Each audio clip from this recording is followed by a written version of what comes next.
Two really quick things before I start the post-game analysis of this video. I am sick, and you may be able to tell it in my voice. I may sniff a few times in the video. My throat's hurting. I think it's just allergies. It could be possible strep throat. I don't know, but if you're wondering, that is maybe why my voice sounds a little raspy or a little weirder than it has been. And that's why I just sniffed. Anyway. And the second thing is, I'm wearing Ohio State gear because I'm an Ohio State fan. I feel like that'd be a pretty obvious thing. But I do these post-game analysis videos because I love college football, and I just enjoy the sport. I really like football. I like NFL, but college football is my favorite because, I don't know, there's something about college football that just gets me excited. I don't really care who's playing. I will watch a game. I mean, at 11 o'clock today, there were a lot of bad games, but I was flipping back and forth between all of them, trying to just watch clips from all the different teams playing. So, no, I do not like Michigan, and I do not like Florida. I'll be 100% honest. I'm not a fan of Florida. I'm not a fan of really any SEC team. I kind of like Vandy, if I had to choose one. And obviously, I'm not a fan of Michigan. I'm an Ohio State fan. We're supposed to hate each other. I do hate Michigan. But I'm coming at this at a completely unbiased point of view. And because that's what I want to do. This is what I want this channel to be about, is unbiased opinions. If Ohio State goes and loses to Oklahoma next week, I will bring you a post-game analysis, and I will probably be upset and be, not necessarily screaming, but be upset at Ohio State, but I will hopefully, I'm telling my future self this, give props to Oklahoma for what they did right and how they won the game. Now, Michigan versus Florida. 33-17, Michigan picks up the victory.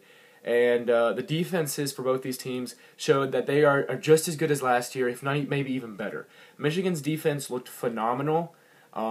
Basically the whole game. They only allowed 3 points from offensive drives, because the other 14 came from Florida's defense. They really stopped the run, and through the air, they weren't fantastic. They did not necessarily get an interception. I think there were a few here and there maybe that they could have gotten for interceptions. I can recall one. It was on the right sideline, and the guy had it, and it kind of went through his hands. It would have been a really tough play. Probably would have been maybe a top 10 play. But they could have capitalized on a few more of the opportunities. But overall, their defense played a phenomenal game. They only allowed... hang on, let me find the passing stats. 106, 75, less than 200 passing yards, 181 passing yards from both the quarterbacks combined. Both quarterbacks combined also had like a 50% completion percentage, so it was an all-around really good defense. Their front seven, even at that, looked really dominant, stopping the run. Now, Florida did not have a starting running back, and I will give a little bit of that to Florida, but I think that Michigan's defense proved that they are still going to be a top 10 defense in college football, if not a top 5 defense. Florida, on the other hand, their defense showed that once again they are good. Their secondary continues to just replenish like it was nothing. Wilton Speight had a really rough day, 11 of 25, 2 interceptions, only 181 yards, and 1 touchdown. And then Johnny O'Corn did throw 1 pass, I believe, for 37 yards. But Wilton Speight did not have a great game, and that's probably because of Florida's defense. I think Florida's defense showed that once again their secondary, I say it again, but it seems like they can continue to replenish talent. They may not have the top recruiting class every year, but they get secondary and they build them up. We've seen it in the past years, and we continue to see it here with 2 pick sixes in this game, which is a back-to-back at that matter. That's why the title is back-to-back pick sixes. Just in case you did not watch the game, Florida got an interception, returned it for a touchdown. I think it was the first play of the drive or the second play of the drive on the next possession for Michigan. And Wilton Speight threw another interception that was also returned for a touchdown. So props to both defenses, and if there's a concern for Florida's defense, it is the front 7, the front 4. Their secondary looked great. I'll keep saying that because they really impressed me. I think Florida's defense gets overlooked a lot because we look at Alabama's defense in the SEC. We say, look how much pressure, how great they stop the run. They have great cornerbacks, safeties as well, and I think Florida's secondary gets overlooked because I think they are very, very, very strong defense all around. But they did allow over 200 rushing yards in this game.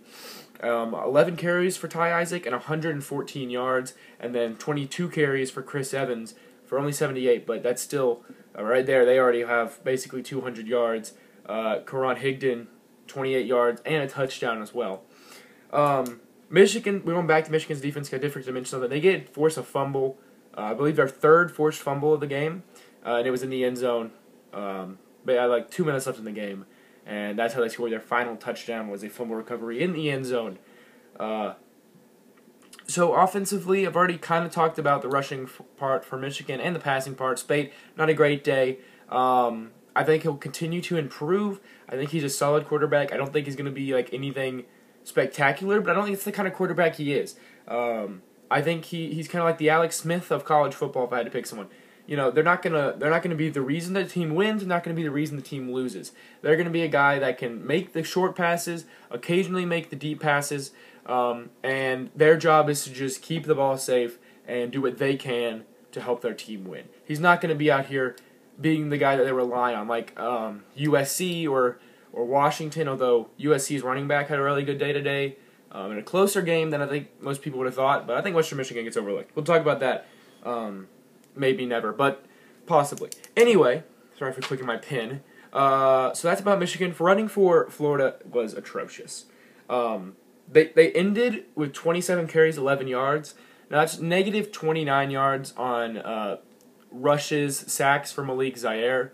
So I would say they probably had about 30, because Zaire definitely did run a few times and probably got stopped in the backfield a few times. But sacks count as rushing yards in college. And so that does lower their rushing total. So give them around 30 actual yards. But Mark Thompson, 5 for 13. Lamicable, I guess. I don't really know how to say his name. P. Ryan, 7 carries for 8 yards. And then, yeah, that's about it for all them running. And then passing, I did not agree with the decision by whatever their head coach's name. I'm blanking on his name. I'm sorry. But I did not agree with the decision. I think if you start the youngster, you let the youngster finish the game. Especially because he was 5 for 9 for 75 yards, so a higher than 50% completion percentage. He had not turned the ball over through the air. He had just fumbled. But 75 yards, he was not having a terrible day against Michigan's defense. And when you don't have a good running game, you cannot expect the young quarterback to step up in that role and lead the team. So that's why either you start with him and you stay with him, or you start with Kaiser and you stay with, I just said Kaiser. That's a Notre Dame thing right there. You start with Zaire, and I apologize if I did that anywhere else in the video, and you stay with him because he's the veteran. He's been at Notre Dame. He's played in big games, and this was a big game. I personally think that's what they should have done.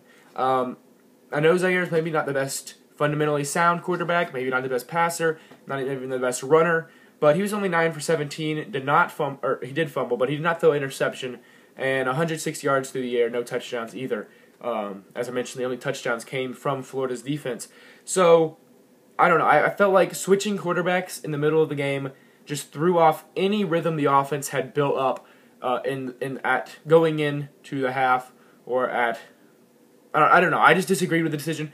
I'm obviously not a college football coach. I'm still a kid in high school, so what do I know? But this is what this channel's for, is for me to give you my opinion. Excuse me. And just you give me your opinion. You know, I want this to be kind of a community where you guys share your thoughts in the comment section. I reply, and after I share my thoughts in this video. The last thing I'll end on is Florida's punter kept them in this game, to be 100% honest. I wrote down his stats, which I think it's the first time I've ever written down a punter's stats for my sheet, my little sheet here that I looked off of when I'm making these videos. But he averaged almost 55 yards a punt, which flipped field position almost every single time they had to, which was basically every drive. So Johnny Townsend's his name. 6 punts for 328 yards, which is 54.7 yards on average. So he kept them in this game by flipping the field. And then kicking, Michigan's guy was 4 for 6. I think he was 4 for 4 to start off the game. And that's actually when I did click away when it was 26-17 to watch, I don't even remember what other game I was watching. I think I was watching the USC Western Michigan game, because that one was still like 14-14 or something, still close.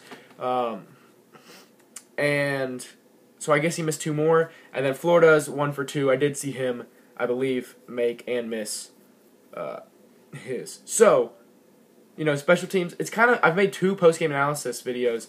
I made one over Maryland, Texas. If you did not see that video, be sure to go check that out. Already a lot of support on that video. I think we're almost to 100 views, which is insane. Last I checked, we were at like 70. So if we could get that to 100 views, that would be pretty good for a start to the season here in 2017. Anyway, their kickers went 1 for 3 and 0 for 2. And Michigan's kicker 4 for 6. Florida's 1 for 2. So maybe a little bit of a rough start for the kickers here in college football, but I think it's all going to be fine. They'll continue to improve as the season goes on, hopefully. Unless your name's Tyler Durbin, in which you just start failing at the end of the season. But that's gonna be it for this video. If you did enjoy, please hit that thumbs up button. It really would mean a lot. I do take time into looking into the stats. I have to watch the games. I need to go quickly. I need to go watch the Florida State-Alabama game. I missed a little bit of it making this video, but I do put my time into this, and so I ask that you Alabama block the field goal right before half. Just got that alert, so that's good to know. So I guess we're going into halftime. I knew it was 10-7, so still 10-7 and a half, but I do put my time into this, so if you could please hit that like button, it really would mean a lot. And if you agree with my opinion, whether you be a Michigan fan or Florida fan, I do ask that you be respectful in the comment section down below, but I'm not saying that you can't share your opinion. You know, if you disagree with me, I ask that you disagree with me, and I'll share why I think this is that, and you share why you think this is that. And honestly, I am open to hearing your side. Same with Florida. You know, I don't like either of these teams. Obviously, I dislike both these teams. I go ahead and say it. I dislike both these teams, but I think I kept this pretty unbiased. I think I complimented both teams. I think I said where both teams could improve, and yeah, I'm starting to ramble here. But subscribe to the channel. I put MLB The Show 17 content out, and I'll be putting more sports videos, hopefully daily. That's going to be a little tough with school still, you know, starting and going on, but I'm gonna try to post daily videos. I'm gonna need a lot of ideas. Post-game analysis will come out every Saturday or maybe early in the morning Sunday. There will be one over the Florida State-Alabama game that is on TV right now when I'm recording this, as well as the West Virginia-Virginia Tech game tomorrow, Sunday the 3rd, and on Monday the Tennessee-Georgia Tech game. I think I'll have one over that as well, because if you are a long-time viewer of this channel, you would know that me and Tennessee fans go back on the Tennessee-Georgia video last year. My most viewed video, also my most disliked video, also the most hate comments on in one video from Tennessee fans. I kind of did bash on that team. So, that video will be coming out Monday, but so go check that one out. But if you guys enjoyed, subscribe, and I'll see you guys later.